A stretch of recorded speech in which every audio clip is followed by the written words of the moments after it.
주말을 뒤흔들었던 사건. 박주원 국민의당 최고위원의 DJ 관련 공작 이거죠. 꽤 오래된 이야기긴 합니다만 2008년에 일어난 얘기니까. 그래서 여러 가지 이제 보도들이 공방을 하는데 주성형은 네가 나한테 그거 한 건 맞아 임마. 네. 그리고 내가 했다고 하지 마라고까지 이야기했어요. 박주원은 뭐 가짜 뉴스라고 그러면서 뭐 황당하다 그러면서 녹음본도 있고 그런데 왜 거짓말하냐 이렇게 진실 게임 목막으로 가고 있는데 그런 생각이 들더라고요. 뭐 내용의 어떤 디테일을 떠나가지고 사실은 박주원이라고 하는 사람이 갖고 있는 그 태생적인 누가 그런 얘기했잖아요. 김민석 원장이 그랬던가 방송에서 그쪽 정보에는 최고의 고수 나쁜 정보 이런 거죠. 그러니까 네. 의도를 갖고 있는 정보를 막 만들어낼 수 있는 이제 검찰에서도 그런 역할을 했던 사람이기 때문에 근데 전반적으로 평이 보면 박주원이 굉장히 좀 몰려있는 것 같은 느낌이에요. 여러 가지 정황들을 비춰봤을 때 주성형을 우리가 믿어야 되는 상황이에요. 주성형 얼마나 악독한 검사 출신의 한나라당, 뭐 새누리당 의원이었습니까? 근데 지금은 주성형을 믿을 수밖에 없는 참 이런 날도 오는군요. 그러니까 이 박주원이라는 사람의 이거 그동안 이력을 보면 지금 주성형을 믿을 수밖에 없다는 결론에 이르게 돼요. 그러니까 전라도 고창에서 태어나가지고 숭실대 법학과 고려대 대학원 석박사 그다음에 서울 고등검찰 검찰 수사관 검사가 아니었어요. 네, 검찰 수사관이에요. 네, 저는 이 기사 분위기로 봐서 검사 정도는 될 거라고 생각했는데 그게 아니더라고요. 그리고 그 한나라당 후보로 경기 안산시장 그리고 그 이후에 계속 낙선하다가 홍준표 경남도지사 후보 선거 캠프 공보 지원 단장 이게 그리고 지금 현재는 국민의당 굉장히 이게 복잡다단한 사람이에요. 이게 말 그대로 박쥐의 전형을 보는 거죠. 뭐 그러면서 이제 안철수가 또 목포 등 내려가서 박지원 전 대표가 계란도 맞고 이런 사건도 일어났는데 아니, 저는 그 뉴스를 보면서 이해할 수 없었던 게 그 아주머니가 계란을 던지던데 계란이 안철수를 향해서 가야지 왜 박지원을 향해서 갔을까요? 그 사람 자체가 안철수 팬클럽 뭐 관련한 분이고 주요 간부 뭐 회장인가 뭔가 그 하시는 분이라는데 그분 이야기를 그 현장에서 이렇게 보면은 나도 박지원 좋아했었다. 아 그렇긴 하더라고요. 네. 네. 근데 박지원이 모사를 부려가지고 당을 깬다. 지금 안철수를 못되게 하고 있다 이런 식의 뉘앙스인데요. 그래도 그 사건이 났어도 안철수는 지금 마이웨이 하고 있어요. 그래 결론은 여러분들이 오해하고 계시고요. 우리는 통합합니다. 이 느낌으로 지난 주말과 휴일이 끝났습니다. 네, 그렇게 됐고 박지원은 사실 호남 일정을 다 접었죠. 그리고 나서 계란 맞고 나서 이거는 굉장히 데미지가 컸다는 얘기고요. 사실 우리가 지난주에도 강을 건넜다라는 표현을 했는데 진짜 강을 건넌 것 같아요. 다리까지 끊어진 형국인 것 같아요. 지금은. 정치에 있어가지고 우리는 아무것도 아닌 것 같잖아요. 박지원이 이렇게 어깨 뒤쪽에 계란이 맞고 얼굴까지 튀는 네. 이 상황이 생겼는데도 불구하고 아무것도 아닌 것처럼 이야기하잖아요. 그 웃으면서 무슨 말을 했는지 아세요? 바로 옆에 더불어민주당 우원식 원내대표까지 있었어요. 이거 왜 나한테 던지냐고 우원식 대표가 맞았어야 되는데 뭐 이런 식으로 농동을 던지더라고. 근데 그거는 뭐 그냥 웃고 넘어갈 수 있는 이야기인데 문제는요. 사실은 정치인들의 모든 행위와 그들의 어떤 방향성은 굉장히 많은 부분이 지지자들에 의해서 갈려요. 이게 어떤 소리냐면 박지원은 그냥 뭐 괜찮다는 듯이 털털 털어버릴 수 있지만 박지원 지지하는 쪽 입장에서는 니들이 감히 그래? 이렇게까지 이야기가 될 수 있고 심하게 표현하시는 분들은 안철수가 시켰다고까지 생각하는 분들이 있을 거란 말이야. 그렇죠. 예. 그러면서 지지자들 사이에 감정이 나빠져요.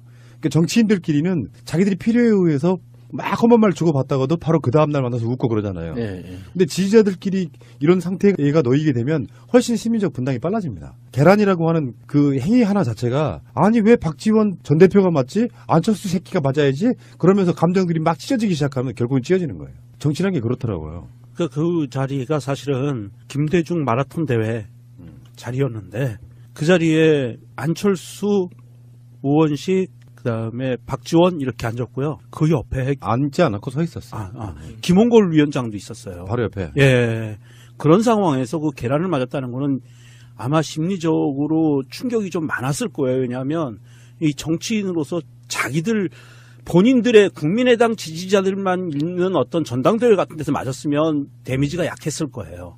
그건 어떻게 보면 표를 결집시키기 위한 그 수단으로도 활용할 수 있는데 타 당의 그 거물급들이 와서 있는데도 불구하고 정치적인 자리가 아닌데도 불구하고 계란을 맞았다는 거는 제가 보기에는 박지원 전 대표가 아마 뿔이 엄청나게 나지 않았을까 싶어요. 그러니까 지역에서 정치를 하시는 분들, 지역 당원들 입장에서 여러 가지 정황을 상상하고 이렇게 모략을 있을 거라고 추론할 수밖에 없는 게 계란이라는 물건의 특성상 준비할 수밖에 없는 거거든요. 맞아요. 갑자기 내가 어디서 길 가다가 주워가지고 던질 수 있는 물건이 아니잖아요. 그렇죠. 예. 집에서부터 나올 때부터 계획이 돼 있다는 뜻이기 때문에 그게 정치적인 이벤트가 아닌데도 불구하고 그렇게 준비해왔다는 건 이미 뭔가 계획이 돼 있었다는 뜻이어서 그 박지원 전 대표한테 그 계란을 던질 만큼의 행위를 할 만큼의 정치적인 울분 같은 게 있을 이유가 있는 건가?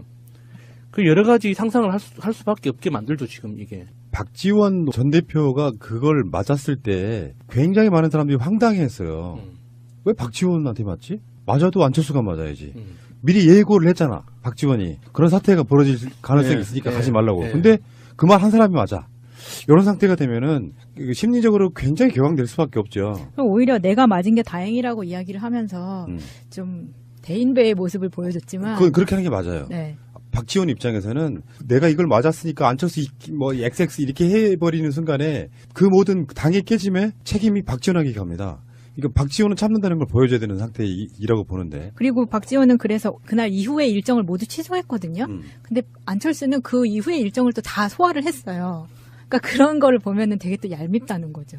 바로 그거죠. 어쨌든 간에 그 박주원 국민의당 최고위원이 지금 뭐 진실 공방 속에 경향신문이 처음으로 이제 보도를 했잖아요. 단독으로. 또 주성영 의원하고 또 통화한 내용의 보도가 나왔는데 그 주성영 전 의원의 이야기를 한번 들어볼게요. 박주원 씨로부터 얻은 정보는 공개 전 항상 박 씨에게 미리 말했는데 2008년 DJ 비자금 의혹 공개 전엔 그가 입장을 바꿔 공개를 반대했다. 그래도 내가 공개하겠다고 하니까 자기 이름은 밝히지 말아달라고 했다.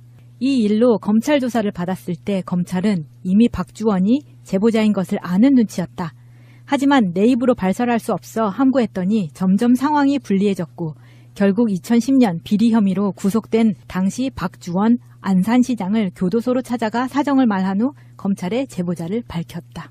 이런 사람이에요. 이 상황에 대해서 사실은 이제 국민의당에서 이 박주원 사건이 계속 일파만파 커지고 있으면서 주말에 벌어졌던 박지원 계란 폭행 사건. 계란 폭행 사건. 투척 사건. 투척 사건. 그래, 좀 부드럽게. 아니다. 좀 우리식으로 하자. 계란폭탄. 계란 폭탄 사건에 이어서 지금 국민의당이 박주원으로 인한 후폭풍에 시달리고 있어요. 사실 국민의당에서 지금 나오고 있는 얘기들이 비상대책협의회 구성, 대국민 사과 이런 지금 당내에서 이런 발언들이 나오고 있어요. 국민의당 그 최경환 의원이 그 라디오에 출연해가지고 그런 이야기를 합니다. 그래서 이 당이 지금 이렇게 깨질 위험성이 있기 때문에 비대위를 만들고 당에서 공식적으로 안철수 대표가 대국민 사과를 해야 된다라는 뉘앙스의 이야기를 해요. 전에도 방송에서 항상 얘기했지만 국민의당은 안철수 당이다. 왜냐? 안철수가 대표니까. 그러면 대표로서 이거는 분명히 선을 그어야 되거든요. 자기가 알았건 몰랐건 간에 대표로서의 입장 표명이 나와야 되는데 이 사람은 지금 대선 행보만 하고 있고 전혀 이거에 당에서 일어나고 있는 분란에 대해서 한마디도 안 하고 있단 말입니다. 대선이 지금 일주일 남았어요. 예. 열심히 뛰셔야 돼요. 목포에 가가지고 이제. 그러니까 그게 그렇게 되는 거라고 생각해요. 사건은 일어날 수 있어요. 계란 맞아도 얼마나 아프겠습니까?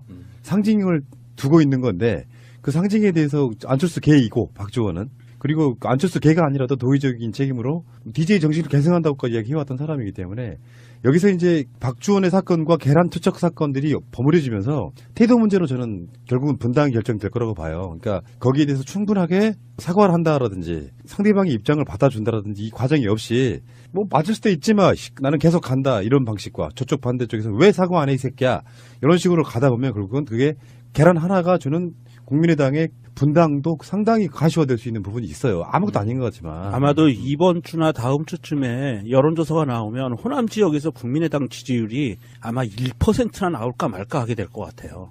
이거 완전히 끝났다고 봐야 되는 거죠. 그러니까 지금 그 자유한국당을 지지했던 사람들이 박근혜의 국정농단을 보면서 지금 다시 돌아오지 못하는 표가 돼버린 이유가 부끄럽거든요. 그렇죠. 예. 국민의당도 마찬가지예요. 대선엔 질 수 있지. 사실 훨씬 큰 정당이고 또 민주정당의 적자라고 할 수 있는 민주당 후보가 당선되는 거 질 수 있어요. 그래서 정권 교체의 컨벤션 효과로 지지율이 높을 수 있습니다. 근데 그 사이에 너무 많은 헛발질을 해버린 거야. 국민의당 쪽이. 그러면 돌아올 수 없는 표가 돼가고 있는데 제가 봤을 땐 이 사건은 돌아올 수 없는 표를 완전히 딱 고정시켜버리는, 확정 지어버리는 사건이 아닌가 싶어요. 그런 것 같습니다. 호남하면 DJ 정신인데 이 반 DJ로 움직였다는 증거들이 나와버리고요. 그 자리에서 그래도 어찌됐든 호남의 맹주라고는 박지원 전 대표를 계란으로 맞췄다는 거는 이건 호남 사람들이 자존심의 문제거든요. 근데 박지원한테도 나쁠 건 없어요. 나쁠 건 없죠, 본인한테. 그러니까 안철수에 반대하는 선봉에 서서 나는 DJ 정신 지키려고 노력했다. 여러분 전남지사 출마하겠습니다. 그럴 수 있습니다. 있어요. 예. 역시 이제 우리가 정치를 많이 다루다 보니 그들의 그 음흉한 속내는 다 알 것 같아요. 예. 자, 어쨌건 국민의당의 이 사건을 어떻게 마무리 짓느냐. 사실 이미 마음이 한 95%좀 떠났는데 확실하게 대못 박아버리는 거야. 이거 봉인해버리는 거야. 이것은 어떤 방식으로 저는 벗어날 수 없다고 생각해요. 확실하게 선을 그어주는, 예를 들면 내가 안철수란 말이에요. 호남에 진짜로 마음을 얻고 싶으면, 저는 안철수가 일부러 이러는 것 같다는 생각도 들어요. 얻고 싶으면 정말 단호해야 되는데 그게 진의인지 아닌지, 뭐 실제로 이 사람을 당내에서 막 강한 벌을 준다거나 제재를 한다거나 이런 방식으로 처벌한다거나 이런 방식으로 하지 않고 말만 화려한데, 그러면서 일부러 호남 쪽 정을 떼고, 오늘 또 그런 보도가 또 나왔다니까요. 한성교의 말. 내가 원내대표가 되면 바른정당 국민의당하고도 함께 할 거다. 이렇게 이야기가 나오고 있으니까 안철수 입장에서는 호남을 오히려 자르고 가는 것이 좀 더 좋을 수도 있다. 자유한국당을 먹기 위해서 말이죠. 이야기가 좀 너무 길어졌는데요. 알겠습니다. 어쨌건 이 사건은 마무리를 잘한다고 해도 민심이 돌아올 것까지는 않습니다. 결국은 분당의 기재로만 작동할 것 같다, 이런 생각이 들고요. 있는 것 같은 느낌이에요. 여러 가지 정황들을 비춰봤을 때 주성형을 우리가 믿어야 되는 상황이에요. 주성형 얼마나 악독한 검사 출신의 한나라당, 새누리당 의원이었습니까? 근데 지금은 주성형을 믿을 수밖에 없는, 참 이런 날도 오는군요. 그러니까 이 박주원이라는 사람의 이거 그동안 이력을 보면 지금 주성형을 믿을 수밖에 없다는 결론에 이르게 돼요. 그러니까 전라도 고창에서 태어나가지고 숭실대 법학과, 고려대 대학원 석박사, 그 다음에 서울 고등검찰 검찰 수사관, 검사가 아니었어요. 네, 검찰 수사관이에요. 네, 저는 이 기사 분위기로 봐서 검사 정도는 될 거라고 생각했는데 그게 아니더라고요. 그리고 그 한나라당 후보로 경기 안산시장, 그리고 그 이후에 계속 낙선하다가 홍준표 주말을 뒤흔들었던 사건. 박주원 국민의당 최고위원회 DJ 관련 공작, 이거죠. 꽤 오래된 이야기긴 합니다만 2008년에 일어난 얘기니까. 그래서 여러 가지 이제 보도들이 공방을 하는데, 주성형은 네가 나한테 그거 한 건 맞아 임마. 네. 그리고 내가 했다고 하지 마라고까지 이야기했어요. 박주원은 뭐 가짜 뉴스라고 그러면서 뭐 황당하다 그러면서 녹음본도 있고, 그런데 왜 거짓말하냐, 이렇게 진실 게임 목막으로 가고 있는데 그런 생각이 들더라고요. 뭐 내용의 어떤 디테일을 떠나가지고 사실은 박주원이라고 하는 사람이 갖고 있는 그 태생적인, 누가 그런 얘기 했잖아요. 김민석 원장이 그랬던가 방송에서. 그쪽 정보에는 최고의 고수? 나쁜 정보 이런 거죠. 그러니까 네. 의도를 갖고 있는 정보를 막 만들어낼 수 있는, 이제 검찰에서도 그런 역할을 했던 사람이기 때문에. 근데 전반적으로 평이 보면 박주원이 굉장히 좀 몰려있고 있어요. 그래 결론은 여러분들이 오해하고 계시고요. 우리는 통합합니다, 이 느낌으로 지난 주말과 휴일이 끝났습니다. 네, 그렇게 됐고, 박지원은 사실 호남 일정을 다 접었죠. 그리고 나서 계란 맞고 나서 이거는 굉장히 데미지가 컸다는 얘기고요. 사실 우리가 지난주에도 강을 건넜다라는 표현을 했는데 진짜 강을 건넌 것 같아요. 다리까지 끊어진 형국인 것 같아요, 지금은. 정치에 있어가지고 우리는 아무것도 아닌 것 같잖아요. 박지원이 이렇게 어깨 뒤쪽에 계란이 맞고 얼굴까지 튀는 네. 이 상황이 생겼는데도 불구하고 아무것도 아닌 것처럼 이야기하잖아요. 그 웃으면서 무슨 말을 했는지 아세요? 바로 옆에 더불어민주당 우원식 원내대표까지 있었어요. 이거 왜 나한테 던지냐고. 우원식 대표가 맞았어야 되는데 뭐 이런 식으로 농동을 던지더라고. 근데 그거는 뭐 그냥 웃고 넘어갈 수 있는 이야기인데, 문제는요, 사실은 정치인들의 모든 행위와 그들의 어떤 방향성은 굉장히 많은 부분이 지지자들에 의해서 갈려요. 이게 어떤 소리냐면, 박지원은 그냥 뭐 괜찮다는 듯이 털털 털어버릴 수 있지만 박지원 지지하는 쪽 입장에서는 니들이 감히 그래? 이렇게까지 이야기가 될 수 있고, 심하게 표현하시는 분들은 안철수가 시켰다고까지 생각하는 분들이 있을 거란 말이야. 그렇죠. 예. 그러면서 지지자들 사이에 감정이 나빠져요. 그러니까 정치인들끼리는 자기들이 필요에 의해서 막 험한 말 주고받다가도 바로 그 다음날 만나서 웃고 그러잖아요. 예. 근데 지지자들끼리 이런 상태가 놓이게 되면 훨씬 시민적 분당이 빨라집니다. 계란이라고 하는 그 행위 하나 자체가 아니 왜 박지원 전 대표가 맞지? 안철수 새끼가 맞아야지? 그러면서 감정들이 막 찢어지기 시작하면 결국은 찢어지는 거예요. 정치란 게 그렇더라고요. 그 자리가 사실은 김대중 마라톤 대회 자리였는데 그 자리에 안철수, 우원식, 그다음에 경남도지사 후보 선거 캠프 공보 지원 단장 이게 그리고 지금 현재는 국민의당 굉장히 이게 복잡다단한 사람이에요. 이게 말 그대로 박쥐의 전형을 보는 거죠. 뭐 그러면서 이제 안철수가 또 목포 등 내려가서 박지원 전 대표가 계란도 맞고 뭐 이런 사건도 일어났는데 저는 그 뉴스를 보면서 이해할 수 없었던 게 그 아주머니가 계란을 던지던데 계란이 안철수를 향해서 가야지 왜 박지원을 향해서 갔을까요? 그 사람 자체가 안철수 팬클럽 뭐 관련한 분이고 주요 간부 뭐 회장인가 뭔가 그 하시는 분이라는데 그분 이야기를 그 현장에서 이렇게 보면은 나도 박지원 좋아했었다. 아 그렇긴 하더라고요. 네. 예. 근데 박지원이 모사를 부려가지고 당을 깬다. 지금 안철수를 못되게 하고 있다 이런 식의 뉘앙스인데요. 그래도 그 사건이 났어도 안철수는 지금 마이웨이